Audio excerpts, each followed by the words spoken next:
Hello, today we're going to talk about the history of the gentrification of Austin, Texas. First of all, where did the term gentrification come from? It's a term that was coined by Ruth Glass in London back in 1964. And what she did was she was asked to do a survey on certain areas of London to see what the demographics looked like related to housing. One of the tools in gentrification that's used is redlining, and this goes back, we're going to go through a little while, goes back to about 1930, when what they did was they had certain areas that were actually highlighted that certain people can live in and certain people can't live in, and that's where the funding came from. They also, one of the tools in gentrification is zoning codes, which is being used today even. There are tax credits for developers, something called restrictive covenants, which means that in your title, and even in titles today, you will see that you can't sell the property to a certain person or a certain type of person. Slum clearance is also used. Now let's talk about history really quickly. In 1836, Texas separated from Mexico.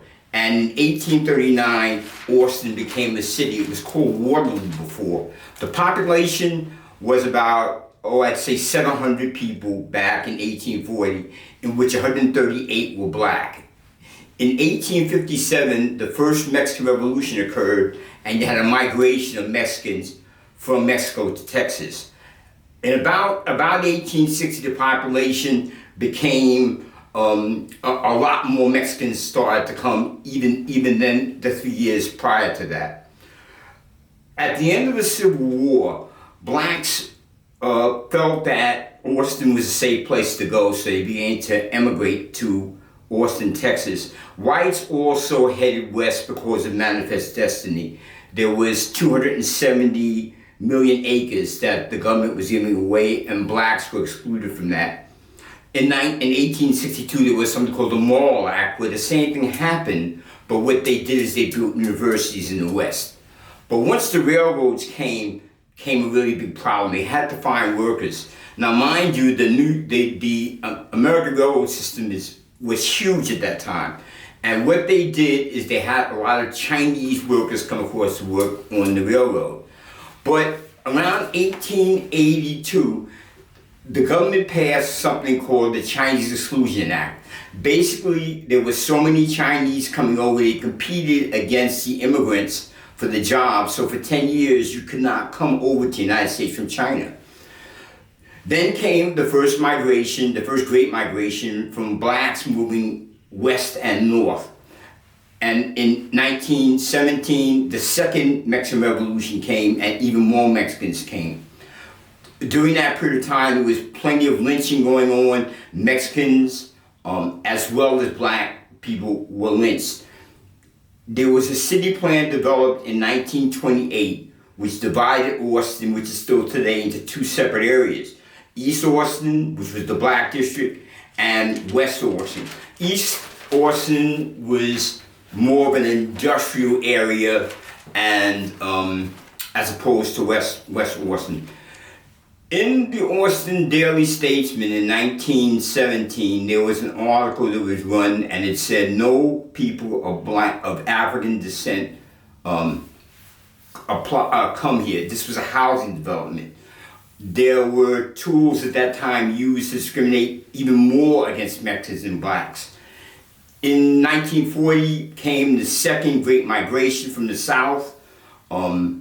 There was an incident, it wasn't in Austin, but close to Austin. There was the riots of 1943, which were housing riots, which were generated because of the war effort. The riots happened in Detroit, New York, Los Angeles, all over the place. By 1950, however, the Mexicans replaced black people as the major minority in Austin. Along that time, the GI Bill was passed, which gave further discrimination against people of non-Caucasian descent.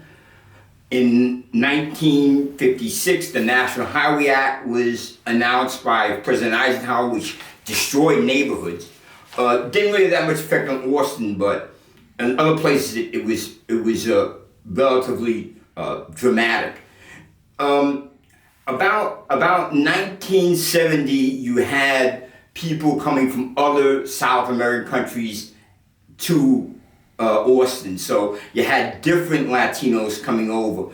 But one of the key incidents happened in the 60s, the Chicano Movement in California with Cesar Chavez.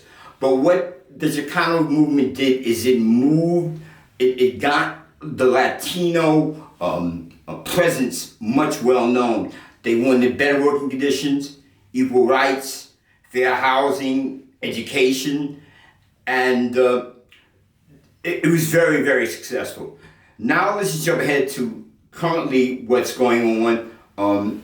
In Austin now, there's a huge tech boom. You have organizations and companies like Microsoft, Cisco, Apple, Alphabet. Housing is really, really very hard. And again, the Eastern Crescent is now, or I should say, the Eastern Crescent now is becoming an area for gentrification. Give me a thumbs up if you like the video, and please tune in for the next one. Have a great day.